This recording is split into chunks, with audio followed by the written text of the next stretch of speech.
Hi Siri, I'm looking for a new podcast, one that preferably is hosted by a UF Hall of Famer, one that airs every weekday that would bring me everything I need to know about the Florida Gators, including news, analysis, and opinions. Siri, is there such a show?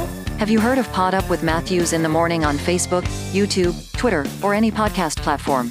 Oh my gosh, why didn't I think of that? UF Hall of Famer Shane Matthews has a show every weekday. I'm gonna go check it out tomorrow. Thanks, Siri.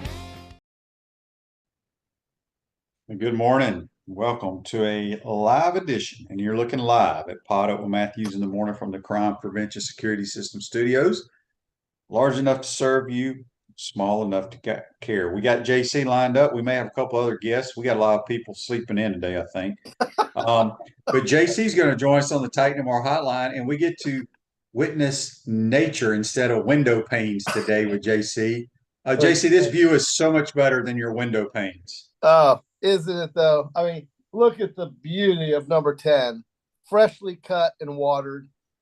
You got a magnolia tree, an oak tree. It's well, glad to be here, QB. Yep, glad to be here. Happy Wednesday, man. You know what? There's not a whole lot going on in sports right now, other than Major League Baseball. And I spoke yesterday that I don't give one crap about the Women's World Cup.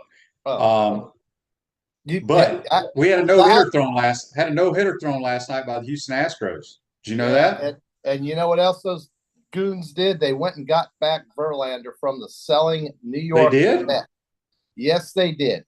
And oh dear, yeah. And then what did the Angels do? They went and got the Rangers. Excuse me, the Rangers went and got Scherzer. Now he's not the same old Max Scherzer, but boy, is he good, Max Scherzer. And the Mets are going to pick up a lot of that salary, about $30 million of it. So the Rangers are in a great spot. I think they're going to need to be, because they've got the Astros right on their heels. So that's going to be a scintillating finish through the months of August and September. The Yankees did nothing. They have packed it in. And I think, you've got Atlanta kind of just doing what they do. But I tell you what, we're going to have a good finish, exciting finish. But while we do that, we're going to start getting ready for football, start preseason. We're going to talk in the preseason here about many things. And you just told me off air that the silly Hall of Fame games tickets are going for hundreds of dollars to go watch two teams that won't even play Rodgers and Watson. So, wow, people are desperate. Yeah, tomorrow night, the NFL preseason kicks off in the Hall of Fame game. It's hard to believe. It's hard to believe, but they're desperate and they're ready to go. And as far as the NFL goes, I've got some thoughts I want to share with you on the running backs. I won't be long about it because we can't really belabor this. But, running backs, I think, now have a point. I was kind of saying, that's just the life they chose to be a running back, and running backs are this and running backs are that. And you don't get a lot of money if you're a running back anymore. But, QB, when you look at a guy like we talked about Barkley, but how about Josh Jacobs? I read something where he accounted for 50% of the team's touches from scrimmage, which was the highest percentage in the league last year, and nearly 37 points above the next Vegas Raider. His 93 rushing first downs, 24 more than anyone else in the league, and equaled or surpassed the Vikings, Dolphins, Chargers, Colts, Texans, Rams, Bucks, and Jets as a team. And you're telling me he's not worth the franchise tag, which, by the way, for running backs is just above kickers and punters. So I think there is a disproportionate issue here with running backs. And, they say, well, you can plug and play a running back. But we know running backs are not all the same. And, QB, you look at me and you look at a guy, well, he's a football idiot. He just likes to watch it. I watch the game different. He doesn't. But I'm at least smart enough to know, QB, that the idea in the NFL, and even in college perhaps, is to create mismatches, right? And to have favorable matchups. And you can do that with three ways. You can do it with superior talent, you can do it with formation variation of scheme, and you can do it with speed. That's how you do it. And when you line up, who do you look for when you're playing the Giants? You look for 26. Where's 26? Where's 26? When you line up against the Raiders, you look for Josh Jacobs. Where's Josh Jacobs? 72 targets last year by the Giants for Saquon Barkley. You're telling me that all these running backs are the same? I don't think so. And we know this. JC, where are you? Give me those three things again. It's very simple. You've got superior talent, formation variation and scheme, lining up, and speed. You have to have speed. And the thing is, QB, those are the three things that create what? Mismatches and favorable matchups. That's how you score. That's how you win. I know this, QB. I've known this for 100 years. Everybody knows that. And when Saquon Barkley is 40% of the Giants offense and Josh Jacobs is 50% of the Raiders offense, and you're not going to pay them a little bit more than maybe what kickers and punters get, there is a problem with that.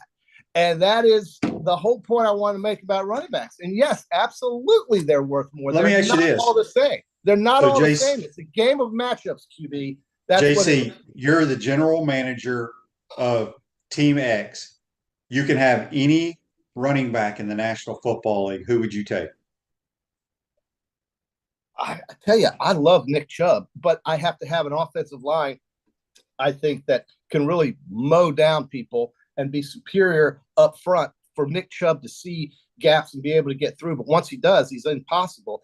I love Nick Chubb, but I don't know how healthy he can stay throughout the 17-game schedule. So I think Barkley is definitely going to be one of those guys. And I also think Josh Jacobs, I mean, look at his numbers. They are fantastic for running. You know who I would take? Who would be my starting tailback? I'm sure I'm missing somebody.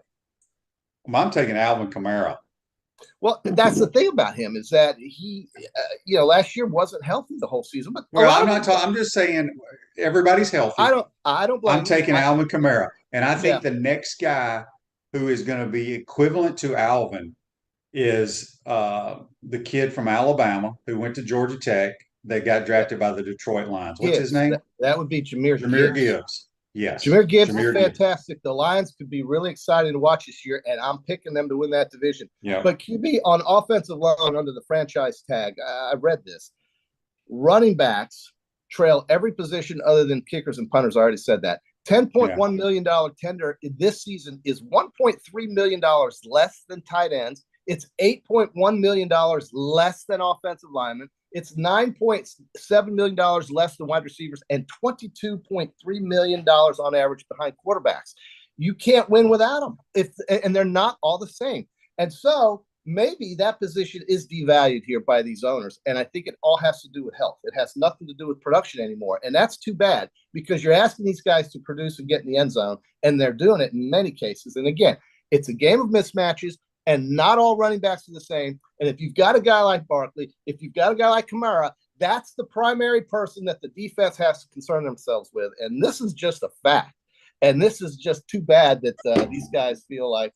And listen, I don't know if $800,000 every weekend is a bad day, but they're making comparisons. And that's what Barkley's going to make. $800,000 on average every day he plays this season. That doesn't suck. Okay. That's not ain't too bad. No, but it's not what wide receivers. That's what you win on every hole that you win in golf. Andy on Facebook Live, brought to you by Metal Law. He's got a question for us. And we're talking some NFL today. We're going to get to college football here in a minute. Yeah. On Friday, we're going to have Steve Palazzolo, who heads up Pro Football Focus, will join us on Friday as well. Ask Steve if he agrees with what I just said, if you can remember. Okay. Shane said, Andy says, are you most interested in seeing what Bryce Young, Anthony Richardson, or Aaron Rodgers can achieve this season? I think Aaron Rodgers to me is one of the greatest of all time. I know he's kind of strange, has become really strange, but from a talent standpoint, he's in the top three that's ever played the game. I think Bryce Young's going to have a heck of a year, man. I just think he's fantastic. AR, I still have question marks. I've made my points when it comes to playing quarterback. I got to see it. I just see too much Justin Fields. What about you, JC? I'm with you on Justin Fields. I never have bought into him yet, and unbelievably, he has more passing yards than I thought. I think he had 2,500 passing yards somehow last year. I have no idea where. Well, if you play in 17 games, you're gonna. Well, I mean, and you're behind a lot. You're gonna throw for a bunch of yards. But man, this guy gets hammered when he runs the football. He gets beat up pretty bad, and I just don't know. And he has to run for his life half the time because of how bad the Chicago Bears offensive line is. But I think that Richardson is one of those guys we may see in week 10, week 9. I don't think we're going to see him early. I think Gardner Minshew is going to be the guy right now. He knows the offense that Steichen is going to have. I think that's the guy's name for the Colts, and they're very familiar with each other. Minshew played for him at Philadelphia. So I don't know. We'll see. I love Tony says on Facebook Live, says JC has been up for 2 days waiting for this running back pulpit speech. Well, it's the truth. Thank you, Tony. I gathered these very cohesive thoughts about running backs, and I started reading about it, and I agree. But I do know, and I think everybody should know, that the game is about, creating matchup advantages, mismatches. And that's you can't do that without Barkley. You can't do that without Kamara. You can't do that without Henry in many cases. Look how bad those teams were when they didn't have those running backs. And I don't know what the Raiders are thinking. And I don't know what Josh McDaniels is thinking in terms of his job security, because I can promise you, if the Raiders don't have Josh Jacobs or somebody back there toting that rock or making somebody think about them, Raiders ain't going anywhere. They're not going to score any points. Who are we kidding? They got rid of the quarterback. So I don't know, man. I think the Raiders are making a big mistake. They better call Josh Jacobs and get him back in that lineup. He is 50% of their touches on offense. That is unbelievable to me. So all right, real quick. John has a question. He says, QB, did you see Doring's SEC East all-time offense? He had Brock Bowers over Kyle Pitts. I would too. I think Brock Bowers is a complete tight end.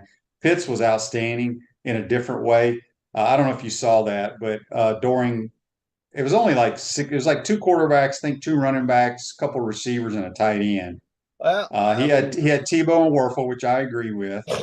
And then he had Ike Hilliard and Jordan Matthews from Vanderbilt, and I don't remember who his running backs were, but yeah, I mean, Brock Bowers is outstanding. All right, so real quick, we got some text on the Titan More text line. Well, I hit the wrong button. There it is, right here. He says, this is from Daryl. He says, good morning, guys. Did you hear about the Tennessee fan that had 12 extra Georgia tickets? He tried to sell them for $500 a piece and put the wrong decimal point in and only got $5 a piece. I did not hear about that. Did you hear about that, JC? No, but I love it. Good old Rocky Top. And how about the buyer who got a ticket for $5 on the secondary market to go watch the Bulldogs beat Tennessee?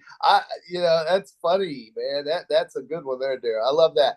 But QB, yesterday I tuned in just briefly to watch Buddy because I'm an old Buddy Martin fan, big Buddy Martin fan actually, and he's one of those old Gators that has the tradition and the love for the university's program going way back, even before Spurrier, thank goodness, because there's still some of us alive, right? Jimmy, they got to do something with the Swamp. Okay, we're going to talk about that in just a second. Started on the Swamp, man. We're going to talk about that in just a second. But this is another text from John on the Titan More text line. But I do love me some Buddy Martin. I'm a Buddy. He says, QB, I decided to send you this link because JC didn't want to hear this on Monday. I would like to get JC's thought on it, if he thinks that is a long-term investment and if the Noles can make that money back by joining the Big Ten. It's an article here. I guess I could click on it and see what it says, but you don't. Basically, it says here, the headline of the article is $300 million buyout in line for Florida State leaving the ACC. Noles to reap 2-time profit if the program joins the Big Ten or the SEC. Well, a lot of this is dependent upon how many teams the Big Ten's going to have to split that pot of money with, because we're not done expanding. Let's remember that. I don't think we are. I didn't hear what happened in the Pac-12 last night. Did Arizona, Utah, and Arizona State blow up? I don't know, but somebody on here said that the Pac-12 did a deal with Apple TV or something. Well, listen, this is about money, revenue, television. Florida State cannot write a check. I don't care if Burt Reynolds himself gave the entire estate away. They cannot write a check to pay off that grant of rights deal that goes to 36, and he said 300 million. I don't know if it's that much, but it's over. Well, that article said that. He didn't say that. Okay. So let's just say it's $28 million per year, $30 million per year. Multiply it. There's your number. There is absolutely no way, practically or realistically, that Florida State can buy that out. I've said that the only way the ACC gets out of this deal is if every president got together and somehow formed a coalition in that league to basically say, this is our number. We're not going to play under these circumstances, and that would be so draconian and so unrealistic. It's not going to happen. The ACC is where it is, and Florida State's stuck. And I'm sorry, the fans may not like it, but that's what your hero and Lord and Savior Bobby Bowden wanted. Okay, so just live with that and get happy about watching Virginia and Wake and North Carolina State roll into your stadium while Florida's playing Texas, Oklahoma, Texas A&M, Alabama, Georgia. It's a little bit of a different entertainment value. Well, let me ask you this. Dan has a question here, and I haven't followed this closely. Is the Big Ten wanting Florida State? Because his question is, why would the Big Ten want them? Overall mediocre athletic program and lower academic standards. Because, these people in the Big Ten, they act like every school's Harvard. Well, there's this association they're all part of, and that's why they're going for some of these Pac-12. I think that's why you're going to see Stanford, and I think that could be why you may even see Cal, even though I don't think those institutions are any better than Auburn and South Carolina, frankly. But they say they are, and they charge the students enough money, and their endowments are 3 times the size, and I get it, but I don't care. You can do just as much with your life with an undergraduate degree from Cal as you can from Georgia. You just can't, folks. That's just the truth. And you don't have to believe it. You don't have to say it. They can laugh at how idiotic we are in the South. I remember when Washington played Alabama in Atlanta, and we were at the hotel at the Westin right across from the train station that took us to the field where Alabama was going to beat Washington with a quarterback that couldn't throw the ball 10 yards, who's now one of the highest paid in the league. And they were telling us we were all inbreds. And I was telling them they're all freaks. And we had it out in the lobby. And the Northwest doesn't respect the Southeast at all. They think we're all inbreds, and I think they're all lunatic freaks. So it doesn't really matter what we think of each other. The fact is that Washington's stuck there, and so is Oregon. And I don't really know if the Big Ten's going for them or not. Because, again, that degree up at Seattle and that degree in Eugene ain't no better than that degree at Athens, Georgia, or Auburn, Alabama. So I don't really care about the academic side of it anymore. I used to, but this is a business. College football is a business. It is a business, and it is being run by television. And that is what's going to matter. And the Pac-12 has a crappy-ass, lousy leadership that can't negotiate a TV contract. And the reason why is because nobody cares. There's a lot of televisions in Los Angeles, but none of them are watching UCLA football. If you looked at the overhead Goodyear blimp of the UCLA season opener last year, all you saw was a silver oval down there because nobody was sitting their asses in there as UCLA played nobody in their season opener. Can you imagine going to Tuscaloosa? They're going to play Middle Tennessee State, and you're going to have 100,000 fans there. That's the difference. That's why it just means more, JC. It just means more. It just means more. But it doesn't. But the point is, it doesn't mean anything out there in the Pac-12. Well, that's my point. That's why their slogan of their conference isn't "It just means more." Well, but it doesn't mean diddly in the Pac-12. No, and they're presidents the of the conference of champions. The conference of champions. Everybody was sitting on their fannies in the Pac-12 presidential suites when the TV contracts were coming up, and they were lazy and they couldn't. And that's why everybody's pissed off out there about the Pac-12 being dissolved, which you probably should be. Anyway. All right, JC, take a sip of that Red Bull real quick. Rue's Ogre State Farm offers a team of dedicated insurance professionals ready to help life go right with the right insurance options for you and your family. Visit ogreinsurance.com. Give them a call at 352-240-1779. We have JC. We'll be doing some picks and stuff here shortly. Brandon wants to know, JC, you may know this. I don't really have an answer. I kind of have an answer. I don't know if it's right or not. When it comes to scheduling, does the athletic directors have any input with the SEC brass? I don't think so. No, I don't think the scheduling. The ADs have nothing to do with it. It's not in their purview. I don't believe, but Kimmy, when Alabama knocked out this home and home with Wisconsin, and when Georgia loaded up somebody. California's playing Auburn. Somehow, I have a feeling the ADs did have something to do with that, QB. So, but they don't have. I don't think they have anything to do with who plays who within the conference. Oh no, that's a league office thing. I can almost assure you that that's a league office thing that comes out of the home office. And again, they came up with the scheduling for 24, and that I don't think had anything to do with the athletic director. I don't. I think you're right about that. But I don't care. I mean, whatever. We're going to play who we play, right? I mean, Tighten them our text line. Chris from Cottondale says, Shane, you said the other day that we will throw it more this year than people expect. I hope you're right. As the OC at Arizona State, Billy's offense was more wide open. Is that a personnel deal? And is that why you think Billy would throw it more this season? Well, I think it all depends on who you're playing, your matchups, your game plan, things of that nature. But the trust, running the entire playbook, the entire system, and I just think when people think you're just going to turn around and hand the ball off, you don't do that. You throw it. You know, and do what they're not expecting. Well, yeah, and create those mismatches. But that we talk about.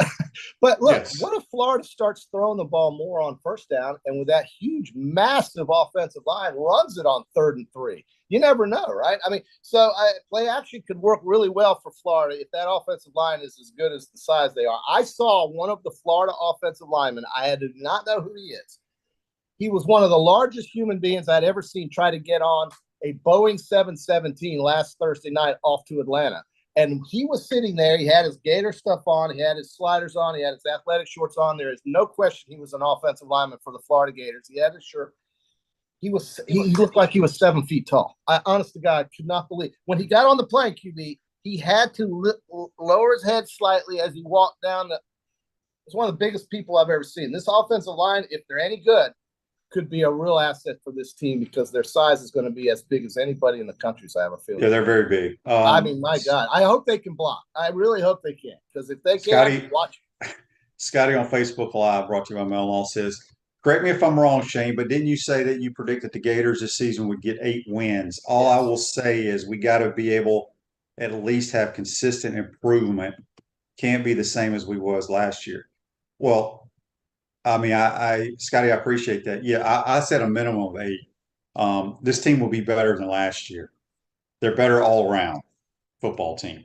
Billy brought more players. There's 53 new players on this team from last year. Yeah, that's a wholesale. And the best players on last year's team he brought in here. So stick to that. Trust the evaluation process. Gene says on Facebook Live, is JC heading down to Ray J when Bama plays the mighty USF Bulls? I'm conflicted because this is the Tennessee weekend, and I want to see that Tennessee-Florida game. And I think that – do you know when the Tennessee-Florida game starts? Tonight. It's a 7 or 7:30 start. Well, then logistically – you could do a doubleheader, JC. I could make a call to my neighbor who owns 2 airplanes, and after the Alabama-South Florida game, Rob could stick me on his Baron, and I could be flying into Gainesville and getting a police. Well, JC, it's only a 2-hour drive. Well, out of Tampa on 275 from Ray J, it takes a little while to get through all that. But Alabama will be ahead by 40 at halftime, so I might leave at halftime and then come back and watch the night game. That's a tremendous option there. That weekend could be one of the best for me. Alabama, South Florida, first half, get on the road and watch Florida play Tennessee. I probably think that's what I'm going to do anyway, QB. Thank you for asking, Gene. All right. John says here, Austin Armstrong said something interesting. With analytics now, you have to treat 3rd down like it's 2nd down because everyone is going for it on 4th down. Yeah, analytics. That's a good point. Good point. Analytics, baby. Analytics. All right. We're going to JC, we're going to get to talking about the swamp, and then we're going to do our SEC win totals. We're going to take a quick timeout. Okay, when we good. come back, we'll get to that. We still got a bunch of texts. We got a ton of texts today. I'm trying to get to all of them. I don't want to do them tomorrow. We're going to take a quick timeout. You're watching and listening to PodUp with Matthews in the Morning from the Crime Prevention Security System Studios. We'll be right back.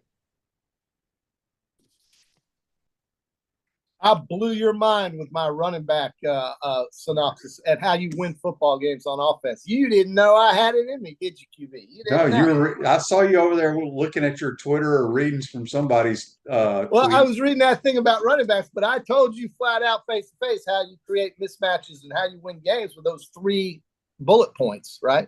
Did you ever? Do you? I just like how you read them. I didn't read them. I mean, You were looking at the damn thing. It's all good.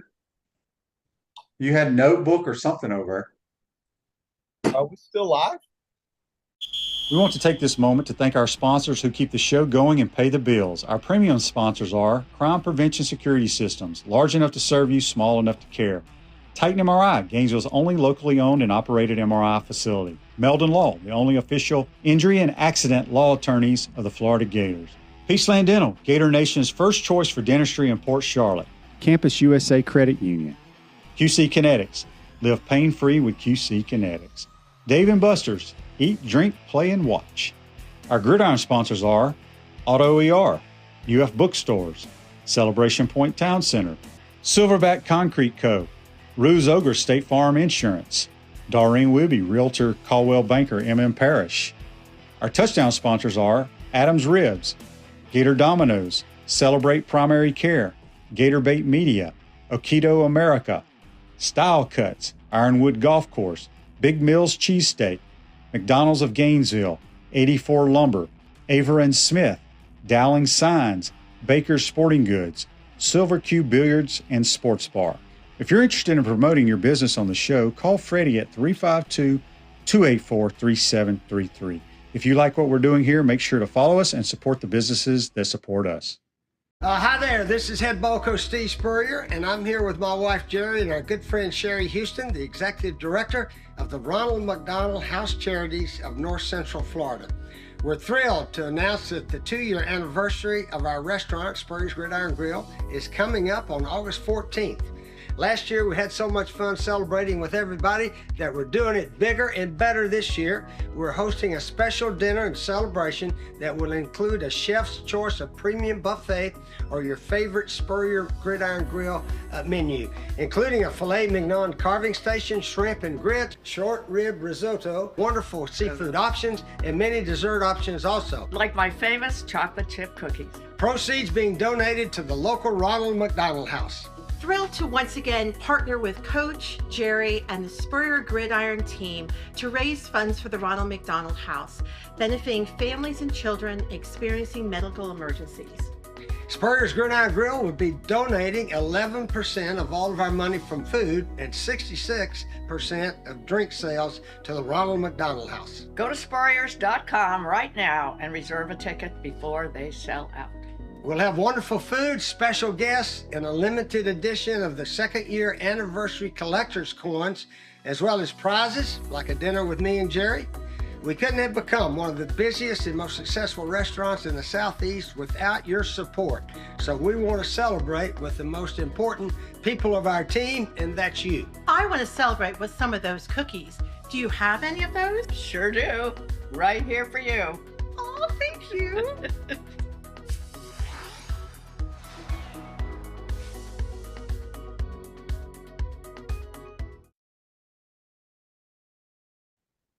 We're back live, folks. We were live and we didn't know we were live. Celebration Points, where the Gators go to celebrate with premium brands like Visor Rooftop, Bass Pro Shops, Dave & Buster's, Fat Tuesday, Starbucks, and the HBC's restaurant Spurrier's Gridiron Grill. The hottest restaurant in Florida in the heart of Gator Nation. That's Spurrier's Gridiron Grill. Go to spurriers.com. Get your tickets for the 2nd year anniversary on August 14th, that Monday evening. The head ball coach. Don't forget to tag and do all that stuff. You're supposed to share our post. We're going to have a drawing for dinner at Spurrier's on August the 9th will be the drawing. All right, we're back with JC on the Titan MR hotline. JC, let's get to the swamp. Obviously, the big news, I guess it was Monday or Tuesday, I can't remember, but Scott Strickland was on with with Steve Russell on his program. Obviously, there's going to be renovations. The biggest problem, and I didn't know this, and I don't think it's going to happen because I will lead walking down University Avenue building a new stadium. Oh, wow. I mean, because what I brought up is I proposed it to our listeners, and no one has let me know. Have you ever heard in your lifetime a college university building a new football stadium? The only one I can think of, a brand new stadium would be Stanford and Baylor. And that's Baylor did do one. I wasn't aware of Stanford, but Baylor did build one. Those are the only two, but I wouldn't say those are the names that you think about on a consistent basis. But in terms of, like, nobody in the Big Ten has a stadium that's younger than 1950 something, right? I mean, and the Swamp is an iconic venue. There's no questions because of what happened during the Spur years in the 90s, and then of course followed up by Urban. But the thing with the Swamp is that it has to be upgraded internally, and it has to be upgraded for the comfort of the fans, because I'm sorry, the older you get, sitting on a bench, having a guy scream out of his mind a foot and a half behind you and being squeezed in like this is no way to watch a football game. I'm sorry, this is not the 90s. You have to do some upgrades. You must make it that's fine. That's not the argument. The argument is building a new stadium is not even a question. I mean, you don't even bring that up. They can't even find parking on that campus, okay? What are they going to do with a 75,000 foot brand new stadium that's going to take 4 years or 3 years to do? I can't. Could you imagine the Gators playing in this new SEC and this new college football world and having to go play in, well, it can't be Jacksonville. They're about to knock theirs down. Having to play in Orlando at that ghetto. Could you imagine that? Think about it for a minute. Where would the Gators play if they knocked down the Swamp and rebuilt it? Just think about that. It ain't going to happen. There's no way that's going to happen. It's not even an issue. It's not going to happen, but they absolutely must fix it on the insides and out. And that's all there is to it. Yeah. I mean, I've got it. I mean, I know exactly what they need to do. They haven't called me. Did I tell you what I would do, JC? Well, you said you would do some things on the west side and leave the east side alone. I wouldn't even touch the east side. I would like. Yeah, there's no reason to do anything over there. You start underneath on the northeast side, the lower bowl. You go all the way to the tunnel where the weight room, there's still a weight room there, but it's the tunnel in the southwest corner. You chair back all that. So you're going to take some seats out. Yes. You chair back all that. And then in the south end zone, the lower mezzanine, you make it really nice for recruits and for like a section for former players and families and things of that nature. I like it. Other than and then you take care of the bathrooms. A lot of people are talking about you got to make it handicap accessible. It's not, you got to widen all the concourse, all that, and put new scoreboards and stuff around. But I wouldn't do a damn thing to the east side. No, and as far as the hotel up on the top of the stadium is concerned, these fans don't go to the game to watch the game. They go to the game to. I wouldn't do anything to that either. But you have to have those fans there. You have to have those people there because they're the ones with this thing right here and this thing right here, and they're writing checks. And so you have to have them involved in some form or fashion. But you're right; they don't watch the game. That's okay. I don't care if they watch it or not. They're up there in the hotel. It doesn't matter. But you got to do some internal workings with that stadium. You got to get it out of the 60s. And I think they're going to do that. And Strickland is very good at refurbishing because he did it at Mississippi State. He created new clubs at that stadium. Davis Wade's the second oldest stadium, I think, in college football behind Wallace Wade, which is up at Duke. Now, I might be wrong, but I think that's about right. And he did some nice things. In Starkville, he wants to do that in Gainesville. There's no reason why he should. Look at what we've got. A new baseball field under his purview. We've got a brand new football facility. We've got all kinds of good things that have come. And I think he's done a very good job of creating interest to get the money raised and so forth, to get these things happening. It's very important, man. Yeah, I just think people got upset. People got upset, and I mean, I didn't get upset, but I'm totally against a new stadium. I just think that's dumb. There's no way. There's no way. Not with Jacksonville doing what they're doing. The crap we have in Orlando. But you don't do that in college athletics.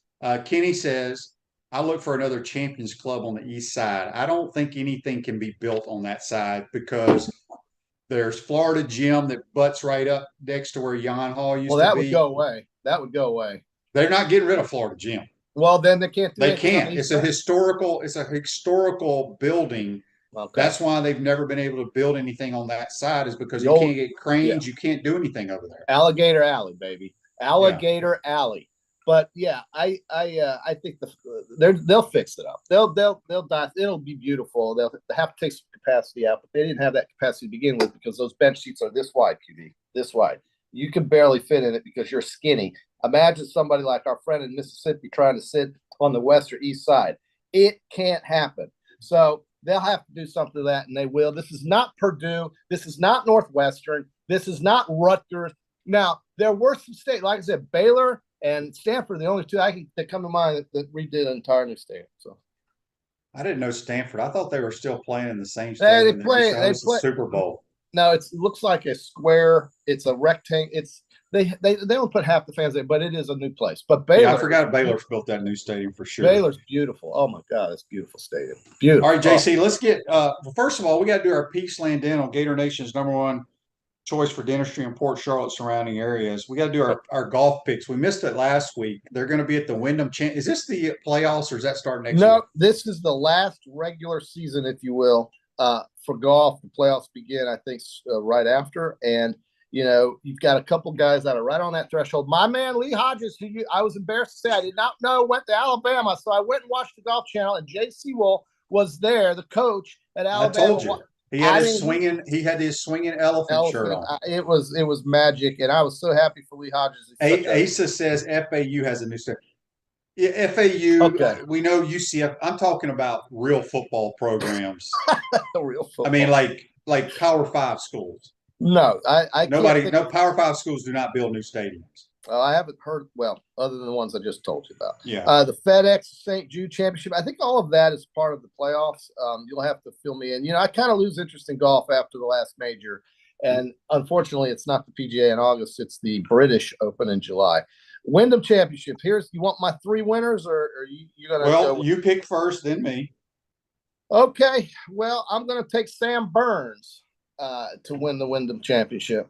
All right, I'm going to go with Billy Horschel. He played real well last week. It is good to see him finally get involved. I'm going to go with I tell you, this guy has completely lost his game, but I think on a course like this, he might just light it up, and hopefully he'll find his game before the playoffs, and that's Justin Thomas. This guy can't hit the ball straight. He's got to finish. I believe he's got to finish 28th or better. Or better, yeah, to make the playoffs. I think he's got a sense of urgency here. I'm betting this course in Greensboro is very, very doable. I think he'll do well. I'm going to take the young man that just turned pro from Texas Tech, from Sweden, Ludvig Agberg. He's a good player. He's really good. Well, he's on the PGA Tour. He should be good. You sure he's good? All right, let me take this guy who's come out of nowhere this year and had quite a second half. I'm going to go with Austin Eckroat. Oh, I like him. I like him a lot. This is the kind of tournament that I think he'll play well in. I don't know why. Just give him to me. All right, I'm going to take Sunjay M. Burns. Oh, no way. You took a Korean golfer. Eckroat. And who was my other guy? Burns, Eckroat, and Thomas. Yeah. Yeah. Brandon says, speaking of golf, what are you hearing about the plans for Bostic? There's still rumors that they're going to move out on Parker Road out that way and build a new golf course because that land's so valuable, and we need a legitimate practice facility for our golf teams, which what they have there is terrible. So I've got two people I know who are extremely close to the whole situation. One is very close to JC Deacon, and he says it's a done deal. They're going to be out there eventually. Okay, 3 years, 2 years, whatever. Then I know another guy who says and plays out there all the time and says his friend is on the county's development something politically, the permitting process and so forth. He says there's no way they're leaving that area. I said, well, how are they going to build residential housing there, or something for the university to put more people? And he says they're not. So it's just who you believe. And until something happens, I believe the guy that says it's not, because there's no ground being broken down there on Park Road. It's right over here. I know. And But my guy who's really close with Coach Deacon says it's going to happen because they've got to have somewhere to hit those practice drivers because they're hitting those drivers right into number 13, which is the hardest hole on the course. Well, the golf course is way too short for those guys. Well, sure it is. You can't practice there. You got the national champions practicing at essentially a West End driving range, which actually I'm not even talking about the driving range. I'm talking about the golf course in general is so short. Well, sure. I mean, it's short for me, and I'm very average and old. And old. Greg says 75% of the East Side are Gator fans. Well, yes, but a lot of it is the visitors and it's the student section. But look, I'm just telling you, I could be totally wrong, but I don't know you can do much over there because I could have sworn over the years they said because of the historical Florida gymnasium that you can't get stuff over there because there's no room to build. So yeah, we're not civil engineers, QB. We're not civil engineers. So anyway, all right, JC, let's get to our win totals for the Southeastern Conference for today. I think this is important. I do. Okay, you're going to keep track of this, right? I am. I'm going to keep track of this. Well, let's get started. All right, let's get started. We'll go alphabetically just because it's easier to do it that way. And we're going to start with, as they say in the political conventions, Alabama. And so Alabama comes in with a win-loss total of 10.5 this year. New quarterback and everything. 10.5. Over under QB. Oh, that's a toughie because the quarterback situation is they're going to be better than people. Well, I gave you that stat. 5 out of the last 6 natties came with a first-year quarterback for Nick Saban. I didn't hear that stat. Yes, you did because you were on the show when I said it. Maybe you didn't listen. I mean, I wasn't listening. 5 out of the last 6 natties for Nick Saban, and Blake Sims would have made it 6 out of 6, and he has the passing record. So they get LSU at home. I think they beat them there. I'll go over. Oh, yeah. Okay. Well, I'm definitely going over. The only game that concerns me is that second week against Texas. All right. Let's go to, and then in 24, they play Georgia. Arkansas, over under is 7 wins. Arkansas. I'm going under. Really? Under? Well, I don't know what their schedule looks like. They play in the West, but the out of conference, it's Western Carolina and Kerwin Bell, Kent State, BYU, FIU. And I think they're going to win one of those games that they predict to lose on CBS Sport Line, like maybe at Ole Miss, maybe at Florida, or at LSU. I'm going over 7 for Arkansas. You got under. Auburn Tigers, Hugh Freeze. They're all excited about the 1 or 2 5-stars that he's plucked from someone else. Over under 7. Over under 7. All out of conference games: UMass, California, Samford, New Mexico State. They got Vanderbilt on the schedule on the road, but they do play A&M, Georgia, LSU, Arkansas, and Alabama. Damn, I don't think that. I think they can get to 7 wins, but I don't think they go over. I'm gonna go under. So, well, you can say 7 and just call it right there 7. I think they'll. Well, yeah. I mean, I think they'll win 7. Okay, I'm going to go under. Well, under. I mean, yeah. I'm just going to go over under. I'm not going to go. Yes, I'll take the under. You'll take the under? Yeah. Okay, under 7. Well, here's one that I still to this day don't quite get. And like I said, if you have any money, go get some money with Florida over 5.5, folks. Over easy. Come on. 5.5? Hell, they did that with last year with 6, and they did it the year before with 6. I don't understand the 5.5. I don't know where this number came from, but it's over minus 140 if you're into the odds. Over is the play there. Georgia is 11.5, and I think it comes down to one game, QB. It comes down to one game. And that one game is in November. And by the time they get to November, against Tennessee, that's the only one. I think they're better in Tennessee. I think they're going to have a lot of question marks with the new quarterback, but they got a new coordinator as well. I think people don't give Stetson Bennett the love that he deserved. Who, by the way, is lighting it up with the Rams right now. Yep. Somebody on this show told you 3 years ago he's a damn good player. I'll go over. Also, All right, you're going over to 11.5. I'm just going to go under because I think. Yeah, I mean, they have a It's a hard slip up, number. a couple of pick sixes, and you lose a game. You lose a game. Here's another one that I think is not right, and I think it's an easy pick, and that's Kentucky, 6.5. See, I'm just not a believer in them. Really, you don't like Devin Leary, huh?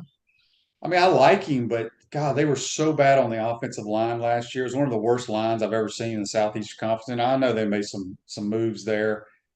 And again, I don't have their schedule in front of me. I can tell you.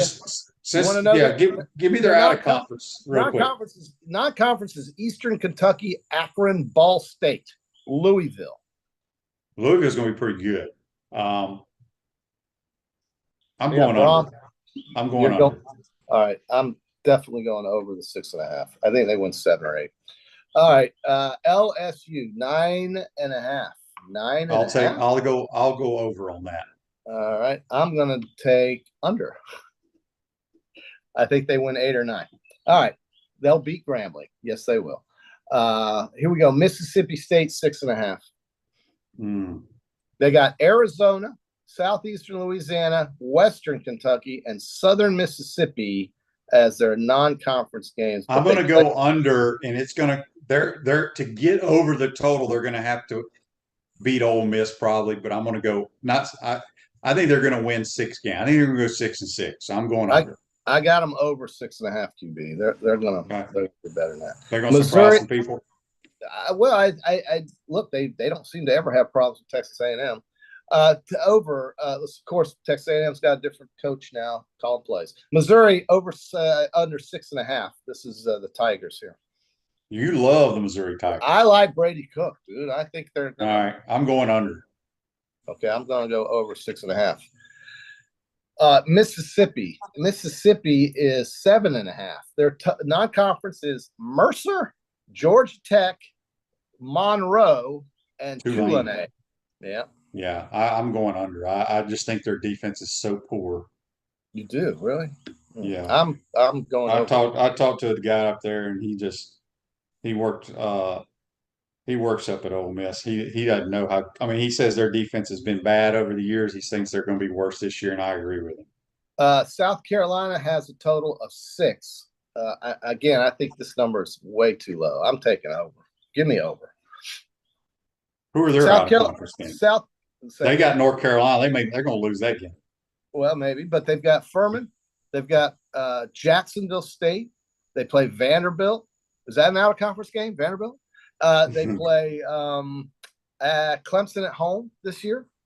I don't know. I think Rattler's going to be okay. I'm going under. I can't get South Carolina out of my mind because of how they played here. And then when I watched them in the Gator Bowl, when I called the game, you've taken 4 straight unders. I thought you liked the SEC. I thought you thought the SEC was good.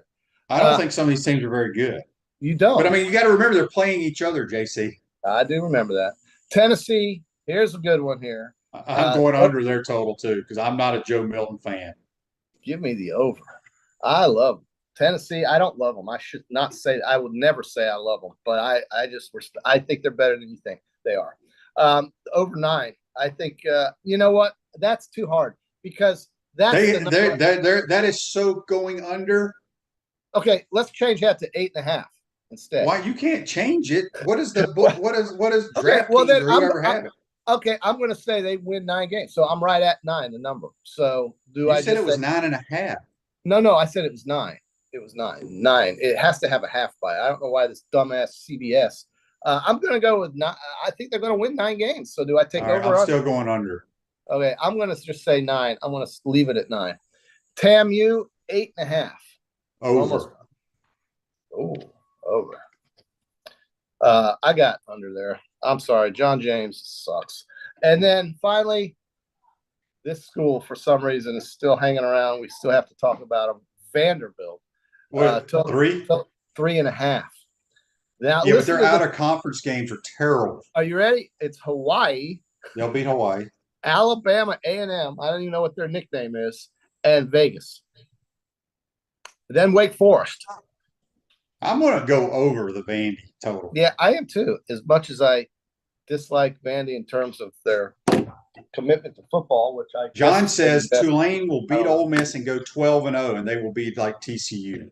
Yeah, Tulane, man, you got the quarterback there, you got the coach. What else you need? Yeah. So just to recap, you've got 1, 2, 3, 4, 5, 6, 7, 8 unders. You are 6 overs and 8 unders, and I've got 1, 2, 3, 4, 5, 6, 7, 8, 9 overs. Okay, but if you go and look at last year, everybody's record in the conference last year, how many teams were like 6-6?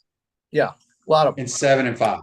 Right, that's right. Now, QB, here's something I don't explain this to me. Maybe you can explain this to me. I can't. I don't understand this at all. I talked to my. I guess she would be my sister-in-law. I don't know what she is. She's my wife's brother's wife. What does that make her? My wife's brother's wife. What is that? So in-law or what? Yeah, you're related somehow. Okay, well, she's an Auburn. Biggest Auburn fan you've ever seen in your life. Do you realize that the Auburn Tigers, their schedule this year does not include an SEC team out of the West?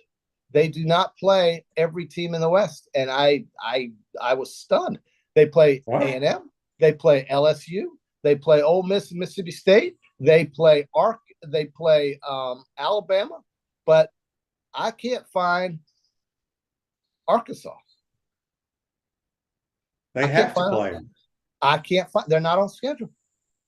It's drives me crazy. It's driving me crazy, QB. It's driving me bad. Are we going to have to have someone look this up? There it is. Arkansas, November 11th. She's crazy. They play all of the teams in the West. I told her that. I said this is the division. Maybe it's the last year of the division, by the way. Yeah. Thank goodness. They play California. They play UMass. I don't know why Terry didn't. Joseph wants to know your prediction on Florida's record. Well, I think Florida wins 7 games. I'm going over 5.5. I'm saying 7. Yeah. 7-5. And listen, I can see it going either way. I can see it going 9-3. I can see it going 6-6. So I'm going to go somewhere in the middle. I would prefer to see them win 8. But with this quarterback, if he's as good as you say he is, and with the improvement on defense, and with the offensive line that I think could be real asset to this team because of just how different it is than others in the league and how they can push people around if they're good enough to be able to block because they're the biggest offensive line you'll ever see.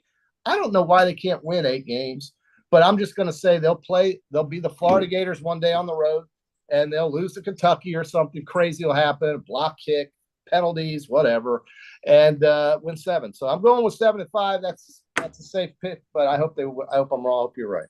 George on the Titan MR text line has a good text here.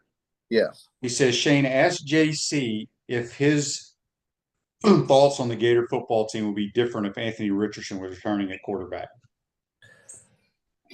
Well, the Indianapolis Colts think it would be. I gotta think he would be better than last year if he came back. Yeah, I think they would be better than last year. Absolutely do. Yeah. Yeah. Well, all right. Real quick, before we let you go and we get out of here, Andy's question to me was, Shane, how did your chat with Graham Mertz come about? Do you think you'll have some contact with him as the season goes? Probably not. I spoke to the quarterbacks a couple of weeks ago and just kind of BS with all of them and some good dudes in there. Very intelligent young men. What's the third guy's name? You got Miller. Max Brown. Max Brown will be the third guy. Max Brown. Okay. Well, listen, it's all about this Mertz character. And if this guy is as good as you say he is, Florida could surprise people, including Utah. We don't know if Cam Rising is going to play.